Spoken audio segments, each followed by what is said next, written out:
য'ত সনাতনৰ শক্তি আছে তাত আমি জিকিম, য'ত সনাতনৰ শক্তি নাই তাত আমি হাৰিম। মধ্য অসমত যিখিনি জাগাত সনাতনী মানুহে ৰিজাল্ট দিব পাৰে তাত আমি চুইপ কৰিম, আৰু য'ত সনাতনীয়ে নোৱাৰে তাত আমি ক'ৰ পৰা জিকিম।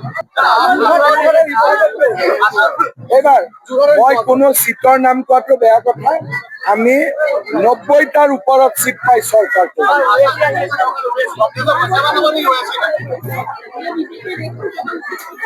মল্লিকাৰ্জুন খাৰ্গে কোন, তেওঁৰ আটা পাতাটো কি, মইতো চিনিয়ে নাপাওঁ তেওঁ কোন।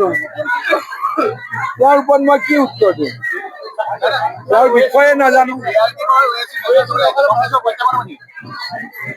বিজেপিয়ে ৯০টাতকৈ বেছি চিট পাব। এজিপি, বিজেপি, বিপিএফ মিলি আমি চৰকাৰ কৰিম।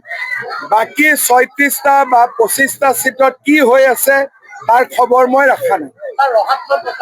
ৰহাত একো প্ৰত্যাহ্বান, ৰহাতটো ক্লিন চুইপ, ধুনীয়াকৈ জিকিব শশীকান্ত দাসে। কোনো এইবাৰ প্ৰত্যাহ্বান একো নাই। কংগ্ৰেছ নায়ে, ক'ত প্ৰত্যাহ্বান হ'ব। ইতিমধ্যে মই গুৱাহাটীত সংকল্প পত্ৰৰ ওপৰত দীঘলীয়া কৰি কৈ আহিছো, গতিকে সংকল্প পত্ৰৰ ওপৰত মোৰ বক্তব্য আৰু প্ৰেছ অলৰেডি টিভিত ওলাই আছে। অলৰেডি মই দীঘলীয়াকৈ এইটো বিষয়ৰ ওপৰতো কৈ আহিছো, আপুনি ফেচবুকত চাবই পাৰিব। মধ্য অসমত যিখিনি জাগাত সনাতনী মানুহে ৰিজাল্ট দিব পাৰে তাত আমি চুইপ কৰিম, আৰু য'ত সনাতনীয়ে নোৱাৰে তাত আমি ক'ৰ পৰা জিকিম। গতিকে য'ত সনাতনৰ শক্তি আছে তাত আমি জিকিম, য'ত সনাতনৰ শক্তি নাই তাত আমি হাৰিম। এইবাৰ মই কোনো চিটৰ নাম কোৱাটো বেয়া কথা, আমি ৯০টাৰ ওপৰত চিট পাই চৰকাৰ কৰিম।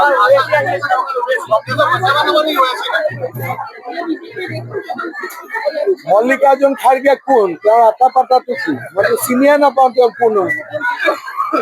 তেওঁৰ ওপৰত মই কি উত্তৰ দিম, তেওঁৰ বিষয়ে নাজানো। বিজেপিয়ে ৯০টাতকৈ বেছি চিট পাব। এজিপি, বিজেপি, বিপিএফ মিলি আমি চৰকাৰ কৰিম। বাকী ৩৬টা বা ২৫টা চিটত কি হৈ আছে তাৰ খবৰ মই ৰখা নাই। ৰহাত একো প্ৰত্যাহ্বান, ৰহাতটো ক্লিন চুইপ, ধুনীয়াকৈ জিকিব শশীকান্ত দাসে। কোনো এইবাৰ প্ৰত্যাহ্বান একো নাই। কংগ্ৰেছ নায়ে, ক'ত প্ৰত্যাহ্বান হ'ব। গৈ থাকো, থেংক ইউ।